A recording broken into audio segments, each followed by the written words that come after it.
Hey gamers, welcome back to the channel. Today in DC Worlds Collide, we're going to talk about Guy Gardner from the Superman movie. We had Superman come out, had some thoughts and opinions about him. We have Guy Gardner now. Very excited for him to enter the game. I'm a Green Lantern fan.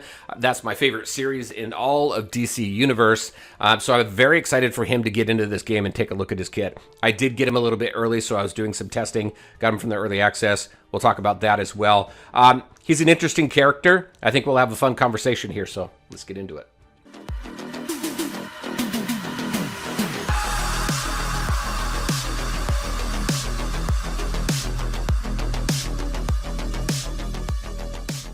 All right, and welcome back. All right, so let's go ahead and jump into this. Guy Gardner. So there were some mixed feelings about the early access for him. So an early access offer came out at $50 to get him unlocked, gave you a few pieces of armor.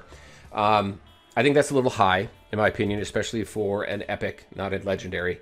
But I got him, wanted to test him around a little bit, and I don't know, what are your opinions on that early access? I know they've done it. I think they've done it before in the betas in the early access.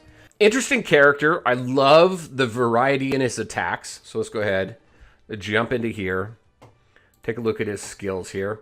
So his ultimate here, so he's going to conjure a giant shoe, which is very cool, to literally squash on the enemy like a bug, dealing superpower damage equal to a certain percentage of his attack. So obviously attack is going to be important here. If the target has more than 50% HP, then Guy is going to deal critical hit there. This next one here, punches an enemy square in the face once, dealing superpower damage equal to 85% of his attack. This right here, Guy now lobs 1 to 3 punches per attack. And if he lands a third, it's guaranteed to be a critical hit. So we do get stronger with that attack. This one here is kind of fun. Bats an explosive ball. I'm going to show you kind of a fun little thing with him. But bats an explosive ball of energy at an enemy with the highest attack, dealing superpower damage equal to a certain percentage of his attack. Guy also inflicts the target with interference. Interference, when Slugger Stomp is used, this character will be targeted. Only one character can be afflicted at a time. Interference is automatically removed once another target gets inflicted with interference, or once the enemy is hit with Slugger Stomp. If Baltimore Chop here defeats an enemy, then he's going to do another Baltimore Chop. So repeated attack there. And then this right here, a passive, a master of turning enemies' pain into his gain. He converts 5% of any damage he deals into a permanent shield, which is great. And then actually, I think I missed something back on the ultimate here, interference, right? So if an enemy is inflicted with interference, Guy's attack automatically becomes a critical hit, regardless of the target's HP. So crits are important with his kit as well. And then if we go back and take a look at his badge, something to keep in mind in badge with this attack here, if an enemy has no stacks of dampen, each hit with Emerald Knuckle has a 20% chance to inflict 1 stack of dampen for 1 turn. 2-star, once you get it there, I do have his badge at 2-star right now. If he lands that third attack with Emerald Knuckle, it also inflicts a stack of dampen there. So dampen, that's that new debuff that came into play with this new superhero squad with Superman and this guy right here. So, and as far as his gear here, so you can go a couple different ways. You can go attack and crit. You can go attack and speed. I went with speed just to launch his attacks a little bit quicker. I'm going to do some more testing with the crit, but this is kind of where I landed so far. And on the attack pieces and the speed pieces, if I could get crit, then I will get crit on those pieces, just to kind of, again, test that a little bit to see what he's got going on. So pretty cool stuff. I think he's an interesting epic. I don't know if he's a must-have yet. I want to wait until we get the rest of the team out, because we know that Crypto's coming. We know that Mr. Terrific is coming as well. We were a little unimpressed with Superman here. Now, we did hear back from the devs that they did hear the feedback.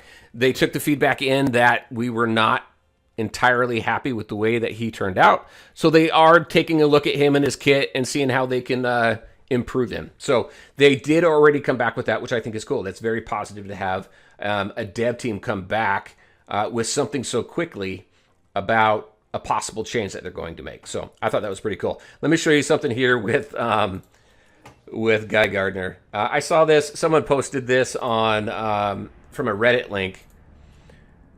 So let me just go into here. This is just fun. I got this team going on here. And then it's funny. Remember the bat? You know, he launches that ball towards the enemy. And if he takes that enemy out, then he that attack, let me take it off skip battle. Then that attack repeats himself.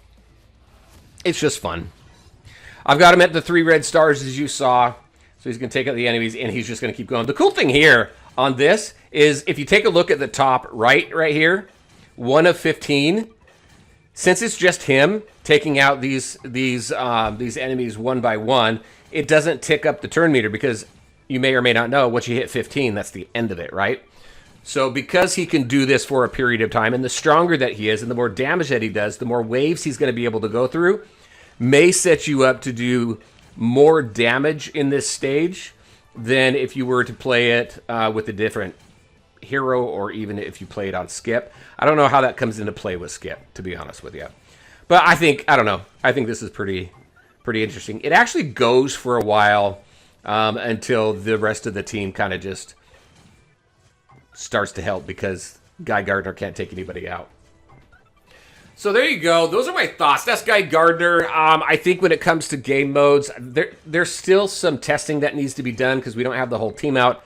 I think this team is coming out as a team together, but I think the plug-and-play aspect of his kit will play nicely with a shield team because you've got the Green Lantern Hal Jordan, you've got Starfire. I know she's super low on the tier list. She's not super helpful, but a good shield team may come into play here. Team him up with Lex. There's some battles that will help you if you have a shield team together. Here's his ultimate. Look at there's that stomp. I think it's pretty cool. And then he just goes back at it. So I don't know. I think there's some viability with him outside of this Justice League gang or super gang, whatever they want to call it. I can't remember right now, but there he goes again. Stomp! And then he does that Baltimore chop again. And then look at this. Look at this again. I don't know. I think it's cool. This is fun to watch, actually. Anyway, so there are my thoughts on Guy Gardner. Very curious. What are your thoughts on him? Do you have him unlocked? What do you think about that early access price tag that I talked about a little bit earlier? And if you do have him, what gear do you prefer to have on him? I don't know. There's my high-level thought on him. We're going to do some more in-depth testing and come back around and take a look at the whole gang once it's out as well. All right, everybody, that's what I had for you. As always, I want to thank you all for taking the time to watch the video. If you liked it, make sure to hit that like button and share your thoughts and questions in the comment section below. Take care, everybody, and we'll talk to you next time.